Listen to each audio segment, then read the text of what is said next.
Hi friends, welcome back to our channel Padma smart creations.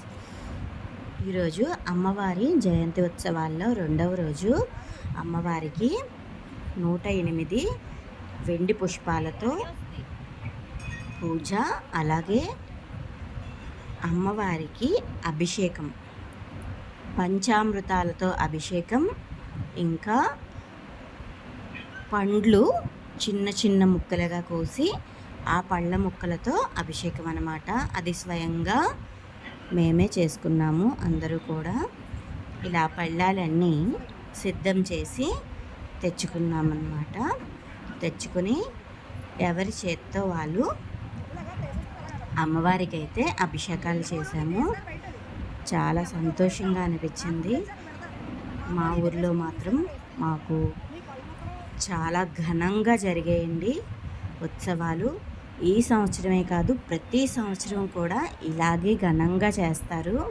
ఈ సంవత్సరం ఇంకా బాగా జరిగాయి అన్నమాట.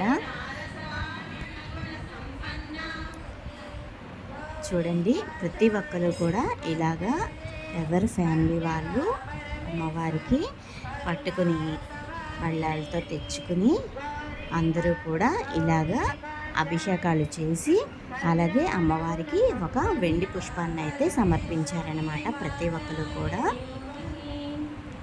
చూస్తున్నారు కదా, ఇలా అందరూ కూడా చాలా హ్యాపీగా ఫీల్ అయ్యారు. ఇలా ప్రతిరోజు కూడా ఎంతో ఓపికగా మా కమిటీ వాళ్ళైతే మాత్రం చాలా బాగా ప్లాన్ చేసి ప్రతిదీ కూడా చాలా చక్కగా చేశారండి. ఆ విషయంలో అయితే మాత్రం వాళ్ళకి ఆ అమ్మవారే ఆ శక్తిని అయితే ఇచ్చారు అనిపించింది.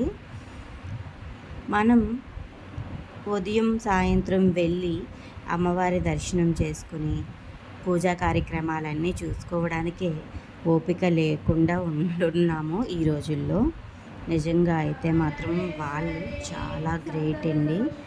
ఉదయం నుంచి అక్కడే ఉండి 5 రోజులు కూడా చాలా ఓపికగా ప్రతిదీ ప్లాన్ చేసి చాలా చక్కగా కార్యక్రమాలన్నీ కూడా నిర్వహించారు. 5 రోజులు కూడా చాలా వైభవంగా జరిగాయండి అమ్మవారికి. నిజంగా అమ్మవారే వచ్చి అంత బాగా జరిపించుకున్నారు. అంతేకాకుండా వెళ్ళిన ప్రతి ఒక్కరికి కూడా మధ్యాహ్నం భోజనం అక్కడే, అలాగే నైట్ టిఫిన్ కూడా ఏర్పాట్లు చేశారండి. 5 రోజులు కూడా లోటు లేకుండా చాలా చక్కగా జరిగాయండి కార్యక్రమాలన్నీ. ఇలాంటి కార్యక్రమాలు జరగాలంటే చాలా ఓపిక ఉండాలండి చేయాలంటే. నిజంగా ఆ ఓపికనైతే మాత్రం ఆ భగవంతుడు ఆ కమిటీ వాళ్ళకి చాలా చక్కగా ఇచ్చారు. అంతేకాదండి, అలాగే ప్రతి ఒక్కరు కూడా వచ్చి ఈ కార్యక్రమాలన్నీ కూడా జయప్రదం చేశారండి. చాలా చక్కగా జరిగాయండి. నిజంగా చాలా చాలా చాలా బాగా జరిగాయి. ఇలా ఉదయం రెండవ రోజు ఉదయం కార్యక్రమాలు జరిగాయి. ఇలా జంటలందరూ కూడా చేసుకున్న తర్వాత మిగిలిన ఆడవాళ్ళకి అలాగే మగవాళ్ళ చేత కూడా చేయించారు.